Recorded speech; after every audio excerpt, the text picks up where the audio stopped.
people like me. You need people like me so you can point your f***ing fingers and say, that's the bad guy. That's the bad guy. That's the bad guy. That's the bad guy. That's the bad guy.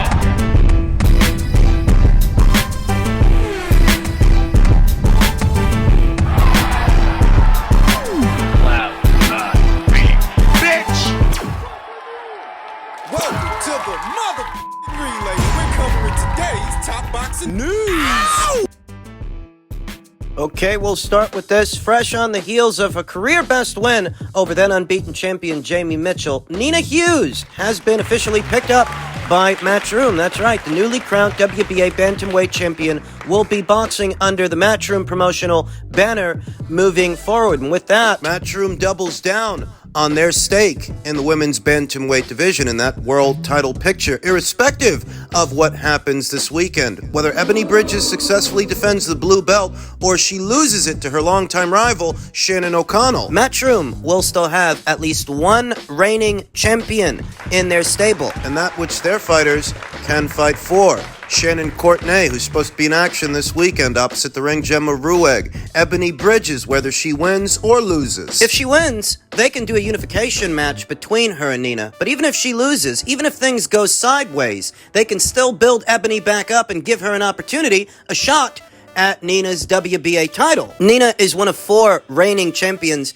in the women's bantamweight division. There's Ebony Bridges, who I just mentioned, holding the blue belt, the IBF title. There's Mexico's own Yuli Hang Luna holding the WBC, and Denmark's own 2-division champion Dina Thorsland holding the WBO. And of course, newly crowned WBA bantamweight champion from the United Kingdom, Nina Hughes. Matchroom's press release. Newly crowned WBA bantamweight champion of the world, Nina Hughes has signed a long-term promotional deal with Eddie Hearn's Matchroom Boxing. The 40-year-old from Essex, who is trained by Kevin Lilly and managed by Lee Eaton, ripped the WBA crown from the USA's Jamie Mitchell at the Hilton Palm Jumeirah in Dubai last month to become Britain's latest world champion, a 4-time ABA national champion, the mother of 2 turned professional in December 2021 at age 39. She landed the vacant Commonwealth and WBO international titles in her 3rd fight against TC Gallagher in July, before making history against Mitchell. And I have to admit, Nina proved the naysayers wrong. I was one of those naysayers. I didn't give Nina much of a chance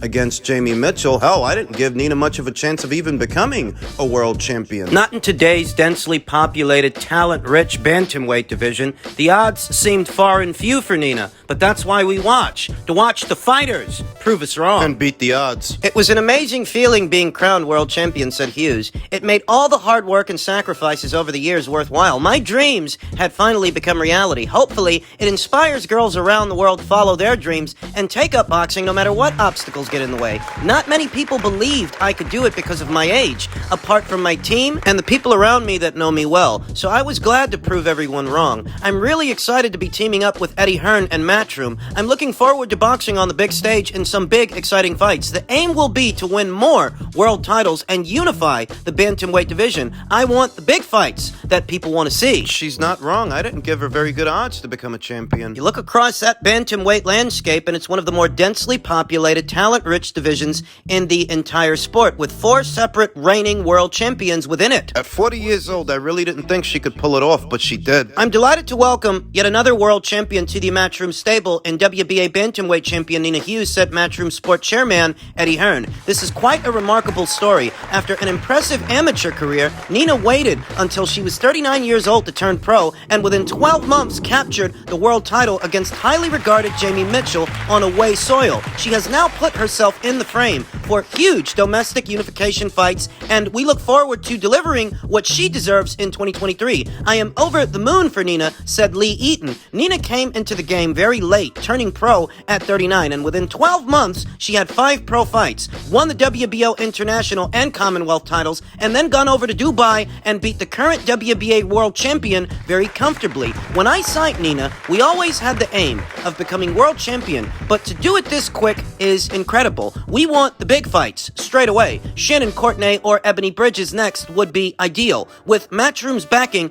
I believe she can go on to unify the division and even become undisputed. I've known Nina a long time, as we are both from the same area. It's a mad situation. Messaged Nina about turning pro over in 2017, and she said she couldn't be bothered with selling tickets. Now, 5 years later, she's a world champion within 12 months, which is a very proud moment for me as her manager and friend. It's a great human interest story. A mother of 2 at age 40 competing at this level in a fight she really wasn't even favored to win. It's got Movie of the Week written all over it on either the Lifetime or Oxygen Network. Wide-eyed optimism aside, Nina Hughes hit the ground running as a professional, and that's what led her to this point. She was willing to gamble, willing to take on somebody like Jamie Mitchell, even though she only had 4 pro fights ahead of that fight. You know what they say? Nothing ventured, nothing gained. No guts, no glory. Fortune favors bold. Nina Hughes was bold ahead of that Jamie Mitchell fight. Nina Hughes was ballsy. She was willing to gamble, and it paid off. That's the gist of it. Now she is at the forefront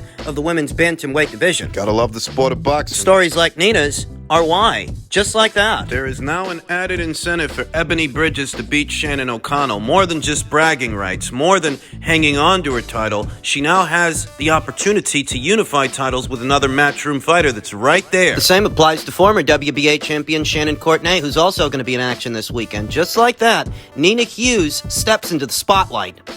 In men's super middleweight news, 2-time WBC super middleweight champion David Benavidez says, "I wish nothing but the best for Edgar Berlanga, but he's not getting any better." He's not. And it's unclear at this time what needs to happen for Edgar to start showing improvement, because he's been looking more and more lackluster fight by fight. He's not getting any better, bro, to be honest with you, said Benavidez to BoxingScene.com. It can still be a mega fight, but he just fought Romer Alexis Angulo, a person I fought a couple of fights ago, and he had a really hard time with him. Angulo, as Benavidez refers to, provided Berlanga with arguably the toughest test yet. On June 11th, earlier this year, the 38-year-old veteran audaciously absorbed Berlanga's pernicious shots directly on the chin while continuing to march forward. By and large, his relentless and effective pressure frustrated the New York native to no end. So much so he bit the fucking guy. He literally bit him. He bit Romer Alexis Angulo. We talked about that here on the channel and how it really is unclear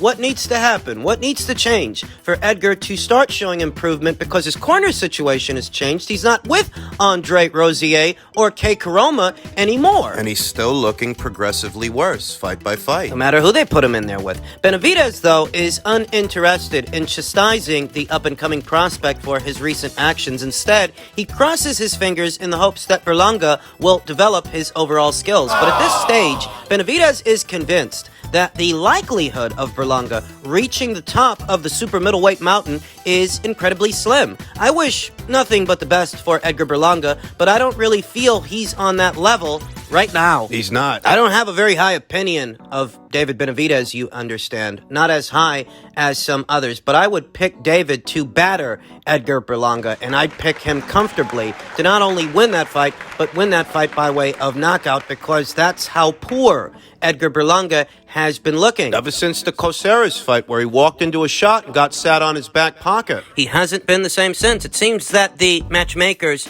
thought it prudent to put Edgar Berlanga in there with 2 mobile fighters, 2 moving targets, 2 guys who know how to beat their feet. That's Coceres and Canada's own Steve Rolls. These are characteristically mobile fighters, and Edgar looked horrible against both.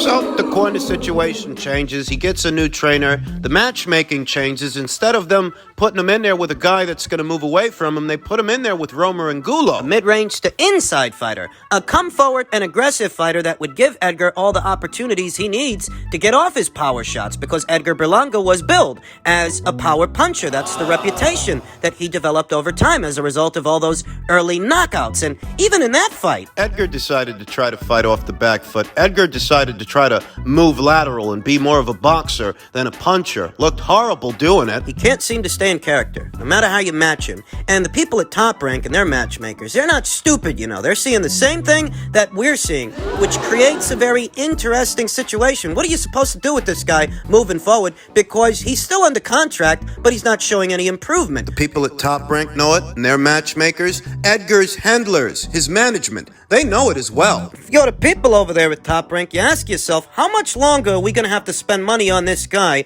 when he's not wowing the crowds anymore? He doesn't have the ceiling of a Bruce Carrington or a Keyshawn Davis, that kind of up-and-comer, the ceiling of a Xander Zayas. It's obvious. The writing is on the wall. Behind the scenes, I believe that the people at Top Rank are at odds with Edgar's management. They likely want to match him a certain way. Cash him out. Top Rank is widely regarded for their sink-or-swim matchmaking. You know, they don't coddle their guys over there. If you're the genuine article, they want to know. They want to find out. And when it comes to Edgar, the writing is on the wall. They know what he is, and they know what he ain't. They know. The problem is, so does Edgar, and so does his team. They know. They're not going to take up any big leaps in competition, big step-ups in class, without tacking on a hefty price tag in order to enter into those kinds of fights, which creates a unique problem. How expensive a proposition does it have to be to effectively cash out?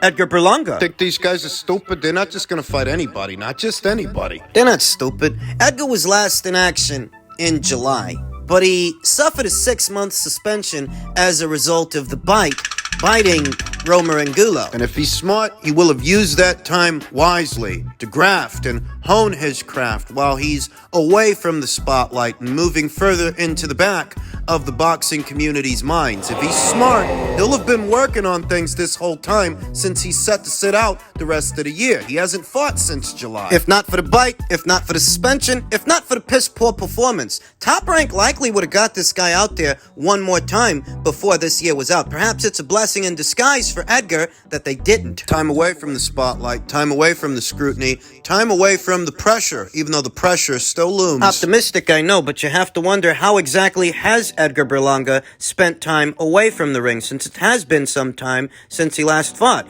It's been months. It could be that many more before he returns, and when he does, he needs to show improvement, serious improvement. There are hard questions that need answers. There's no way I can address the subject of Edgar Berlanga and his future without being brutally honest. I don't like the way this kid looks when he gets hit.